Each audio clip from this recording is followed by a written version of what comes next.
Well, you've caught me having a bit of an easy one today, really, because I've just got to put on a few seedlings. But in doing that, I just want to have a quick chat to you about what it is I put them all into, because a lot of people seem to be interested. Well, I use this stuff. You make that out? Looks like polystyrene. Looks like snow from the kids' Christmas pageant. It's not. I mean, it's neither. It's like fused glass that comes out of volcanoes.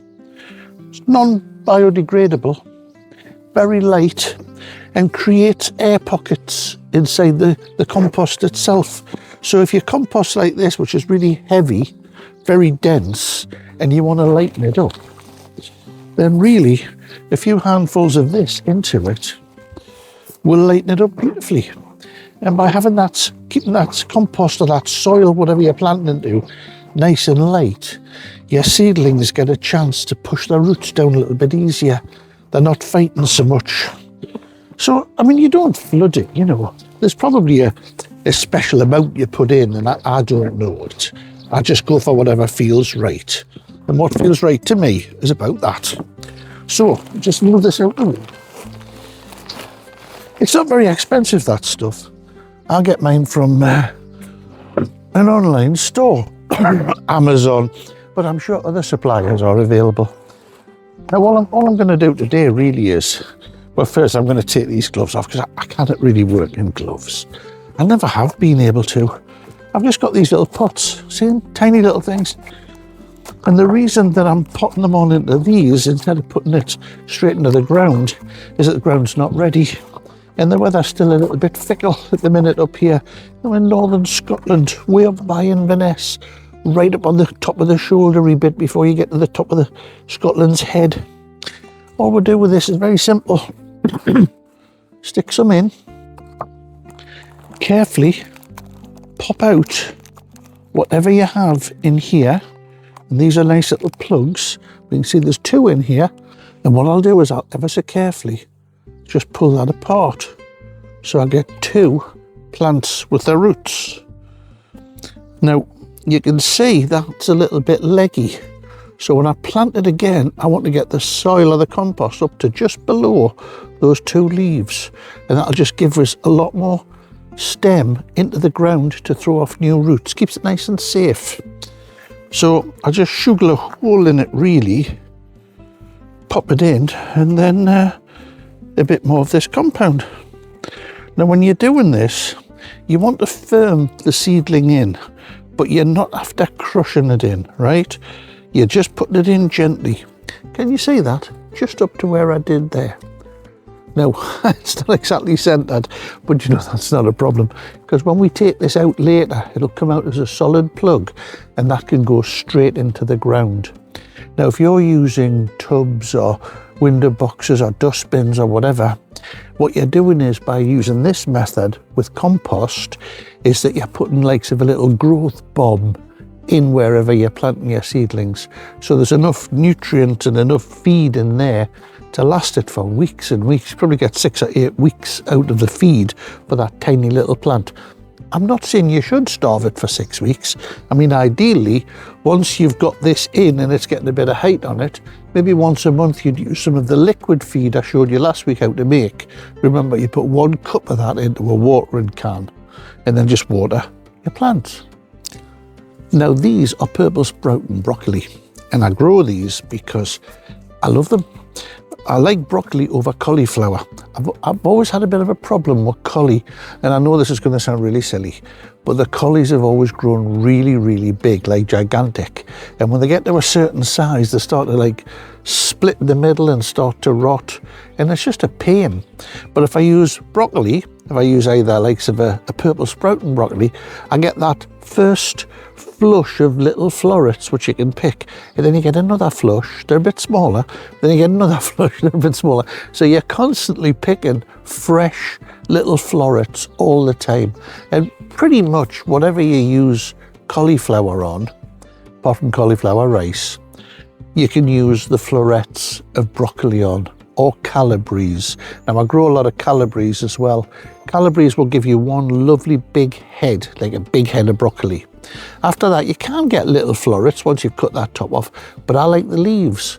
The leaves shred up and you can use them on a Sunday dinner. You wouldn't know that it wasn't the best cabbage.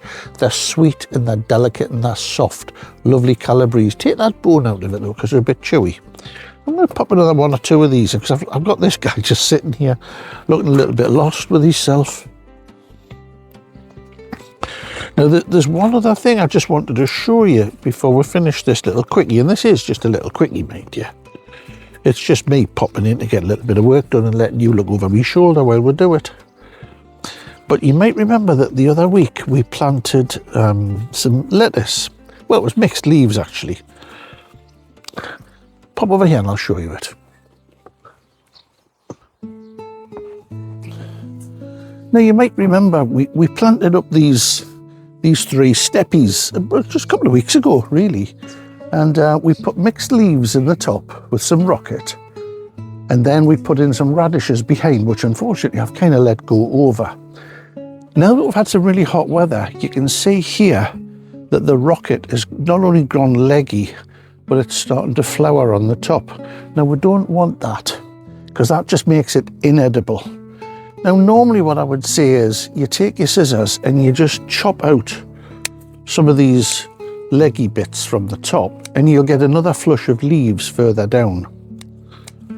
But you might also remember we planted more here and we planted more on the bottom to give us a succession. This is what we're doing now. So what I'm going to do here is I'm going to take off all of these. And I'll take the whole thing into the kitchen and I'll literally pick out the nice leaves that's on it. Because there's a lot of these beautiful leaves, you know. Oh, peppery, lovely. So all of that will go into the kitchen. Now, let's just have a quick look at the state of these radishes. The radishes themselves are also going over. And when, yeah, it's gone a bit soft now. Before you go throwing this out, right? Just remember your rotten leaves on the bottom compost bin. These top leaves can actually be cut off and put in with your stir fry. They're absolutely delightful in taste. Keep them for the stir fry. And the bottom bit, if you take that off and drop that in a little bowl of water for a little while, it'll go crunchy again. Now, where it's a, oh no, they've gone over. Forget that crunchy. When they go like that, forget it. I've heard people say, oh, you grate it up. No, chuck it away. Put it on the compost heap. So we've taken out all of this lot. That'll go into the kitchen. The bits down below, I'll pull the rooty bits out. These can go straight into your compost, and what it should leave you with very shortly is a nice clean bed. Now you could leave those roots in and you might get another flush. But you know what? When you've got a succession system running like this, you really don't need to worry about it, because when you take these out, your next lot's just about ready. You'll be picking them next. So I'm going to take these giant radishes out as well. Now, although the bottom is chowy, as I've mentioned, the tops I'm going to hang on to because they will all go in the stir fry tonight. It's a shame I let these radishes go over, but I've been away, you see, for a few days, and it doesn't take long for them to go over. You see how they go woody? You can squeeze them and they bend. If they start to bend, they're no good. So we'll just call that a lost crop, and the bottoms will go into the compost, tops will go into my tummy, and the same for rocket can come out. Now, you don't really need to do very much with this before you start planting again. Just break it up a little bit so you get it nice and loose. And remember, this is just a mix of old composts, bits off the tomatoes, a little bit of fish blood and bone. Now, I could shuffle these around In fact, I think that's what I'm going to do. I'm going to do just that. I'm going to take the next one and move it up. Just makes it easier to harvest. The one for the following week goes into there. And then this little baby goes right on the bottom. Now you can probably see the bottom. If you can't, it's not a big deal. All I'm doing is, I've got here a packet of mixed salad leaves. It's the same as the last ones that I planted. And we just literally sprinkle it over the bottom. I'm not putting furrows or rows in or anything this time. I'm literally just sprinkling those mixed seed leaves all over there.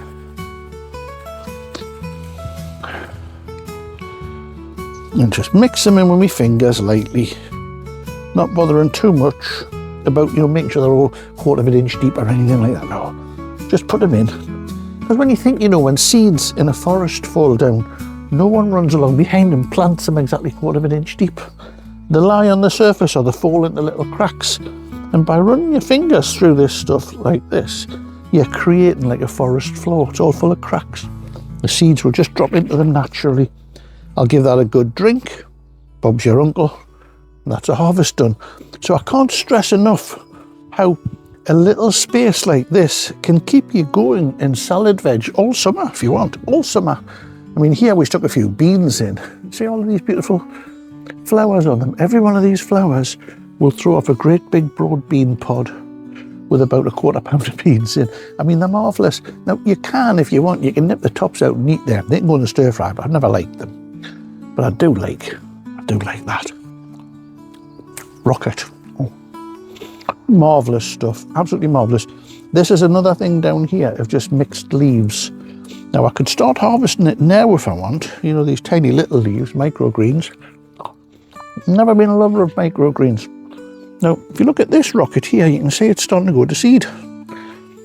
I'll pull these little flowers off and let you see them. See, these are the rocket flowers. Brilliant on salads. Delicate, a little spicy hint, very much like fresh courgettes. Oh, it takes me back some years, that. Now, they're doing quite well. They've survived a little bit, whereas the ones on the other side, they're kind of being attacked a little bit by probably by slugs. I'll just have to come out tonight and see if I can pick them up and catch them. Now, the potatoes are all doing extremely well, as you can see. I've topped up the bags inside, and yet they're still continuing to grow. And as they come up a bit more, that needs a bit more in, but you can see all of them, as I've topped them up, are continuing to grow. So this is predominantly my tatey pile for this year, and they're doing quite well. Now, these are the carrots that were put in a few weeks back. I put a date on.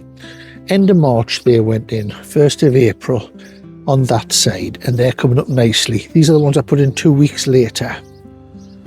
And everything's coming through quite well. I'll have to get them put in properly, won't I? They're all coming through nicely. Everything is coming on really well. Now, you might remember that we put in a couple of courgettes in pots. You can see they're coming on really well. And the little walled garden, I call it a walled garden because it's a garden on top of a wall. You can see all of these pots with the peas and the beans that I put in, and all the berries, the black currants. Now, these have been decimated, and I think this might have been a little mouse because it's nipped them off at the stems, and that's common to mice. And I know there's a little field mouse lives in one of these because I've seen her. But the rest are all coming out okay. Everything's coming on really well. We have black currants, red currants, and white currants, but I don't actually know which one's which because all the labels fell off. So come back and ask me in about 3 months when the berries are on and I'll tell you. And this shows you just what you can do with one of those supermarket apple trees stuck in a half a plastic barrel. They do incredibly well, and I get some beautiful apples off it each year. Now, we've got more tatties here. They're coming on. Again, I just keep topping them up as they come up, with the intention is to get the soil right up to the top here, and then the plants grown out of there.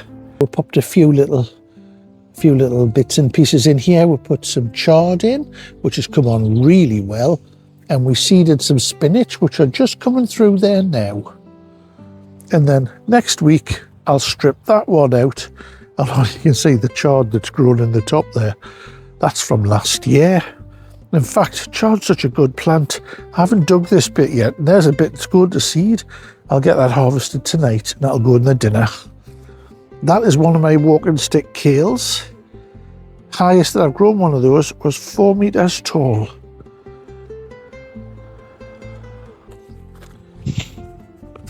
So all we're doing again is we're just popping these in. And if any of them don't look very healthy, like I've got one there and it looks like there's been something having a nibble at it.